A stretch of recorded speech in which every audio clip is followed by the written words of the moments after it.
Hey everybody, welcome back to Cineflix. My name is Manny, I'm Juan. and today we're going to be reviewing the new installment to Stephen King's movie, Pet Sematary. So Pet Sematary is about this family that moves into a new home, I believe it's in Maine, and in this new hometown there's a lot of mysterious supernatural events that happen, not in the town itself, but behind their house where they live, because there's a pet cemetery, and this pet cemetery has some history behind it.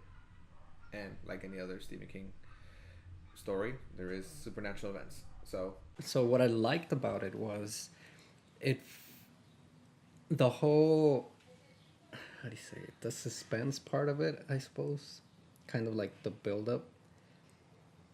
I liked it and also didn't like it, but the reason why I liked it was because it did kind of keep you it did keep you kind of wanting to know, like, all right, what's gonna happen now? What's gonna happen next? But I also kind of didn't like it because I felt like it was a little extended in the beginning. Like it kind of took too long to get to the where the things go down. But if you don't know anything about this movie, I also felt like it was kind of predictable. Like Yeah, even if you didn't know about, even if you didn't watch the one before. I mean, yeah, there was already a movie before. Of course, the book was out, and the trailer gave out a lot.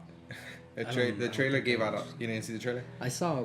The trailer gives out a lot of spoilers in the movie, Yeah. but I feel like they didn't care about that because a lot of people know this story. They've seen it before. They've either heard about it or read the book, and I guess they didn't care about what they were releasing in the trailer. But I feel like they released a lot, and like you said, it was predictable, right? Especially when Like anything in in the trailer. anything about it, like still. But yeah, like you said, like I can see why they thought that. That I mean, like you said, there's a book, there's a movie. Yeah. People already know what's going to go down, so there's just a new retelling, basically. Right? Exactly. Yeah. And I've read the book. You see my shirt. I have the overlay to the Stephen King shirt, but I'm not gonna. I'm gonna try not to compare it too much to the book. I'm gonna compare it. I'm just gonna review it based on the movie. But I am gonna keep one thing in mind from the book is the overall message of the book and the overall message of the story, because that's one thing I wish they would have kept and I didn't get from the movie. Obviously, the movie, there's a lot of death in the movie, and that's pretty much the main focus of the overall story, the death and the acceptance of death.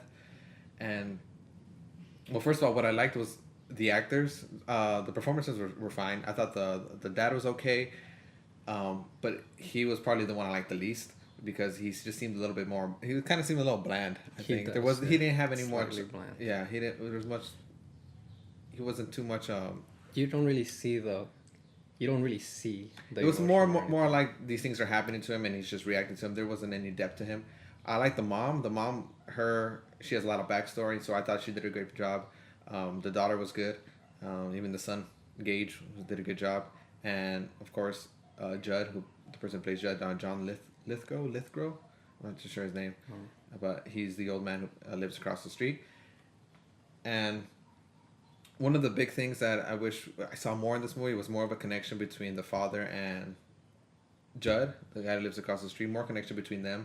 I do believe a lot of the first half of the movie, like you said, it dragged on for you, and I think the reason being is because I feel like the movie, they were rushing so much to show what happens at the end. They were just kind of not rushing, but like they didn't know. They just wanted to pretty much show us what's gonna happen at the end. They wanted to get to that point. They didn't focus too much on the beginning, and saying that because the beginning I felt like they were just like telling us like, oh, this is a pet cemetery. This is what's happened here, and this is what's gonna happen if you do this, and blah blah blah.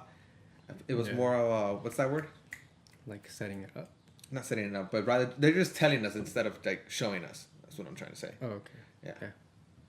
And I do feel like some scenes for me, like the scene was over and then they cut to a new scene, and it felt like that last scene wasn't done yet for me. For some, it felt like some of the scenes felt incomplete for me.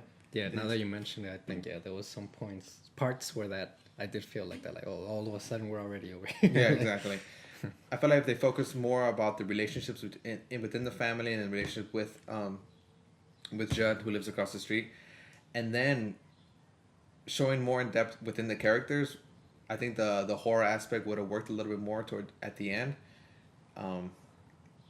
But there was a few jump scares, and there is a creepiness to the movie, which I liked. Yeah, I liked that. The creepiness. Yeah, there throughout the whole movie, there's this. You feel like there's like an eerie, some kind of tense. Yeah, eerie tense throughout the whole movie. But once the movie was over, I felt like it didn't really hit home with what it was trying to deliver, which was the overall message of death and the acceptance of death. It was more along the lines of, let's just tell the audience the story in the first half of the movie, and in the last half, let's just do our own thing and show you guys um, all the actual horror aspects of the movie towards the end. Like they just wanted to focus on that. Yeah. Which I did, like I said, And those the who this whole horror part of it, I really enjoyed. I feel like they kind of did it very well. Like the creepy stuff, I thought it was pretty well done. yeah, the creepy stuff was good. I mean, there is a big change in this movie than from the original movie and from the book. But I mean, you can obviously see that in the trailer. And I thought that didn't make any much of a big difference. The ending, though, I do prefer the original ending, but the ending, I guess, still worked. It still gave more of I guess it's more supernatural, more of a horror ending, I think, on this one. It felt to me like like a slasher movie. I guess that's right too. A slasher movie. It kind of At the end. Actually, I'll take that back. The ending kind of sets up for, not I want to say future movies, but the possibility of thinking about, like, oh, what's going to happen next, rather it being with the original ending, and the ending in the book, you just feel kind of, it's kind of unsettling just in that. You don't think the story's going to continue, but it's just an unsettling ending. With the original ending, I mean, it's over and it feels complete. It's unsettling, but it feels like, oh, it's a complete story. This one, once it ends, you just feel like, oh, okay, now what, kind of thing, and you know there's not going to be more. There obviously isn't going to be more, but there is that now. What's going to happen? Like, what's next? But overall, it isn't the worst Stephen King movie. But coming off of It, that came out 2 years ago, I do think people expect more of a home run on Stephen King adaptations, especially with how it was made. Yeah. The movie It. But overall, if you're a Stephen King fan, if you're a fan of horror, definitely go check out this movie. I'm sure you'll still find some enjoyment in it, as I did, but I definitely wouldn't. I wouldn't add this to my collection of Blu-ray movies, or add this to my collection of best horror movies that I like, or top horror movies. Yeah. At least for me. It's just, it did some things really well, but I guess overall, I didn't enjoy it enough to. Yeah, it was definitely an okay movie. Like rewatch it many times. Yeah, definitely an okay movie. Like I'm cool with the fact that I watched it. Yeah, I'm glad that I paid to watch it that one time, and that's it. I'm satisfied with watching it that one time. All right, those were our thoughts on the new adaptation of Pet Sematary. If you liked it, let us know what you liked about it in the comments below. And if you didn't, please share with us your thoughts as well. All right, see you guys next time.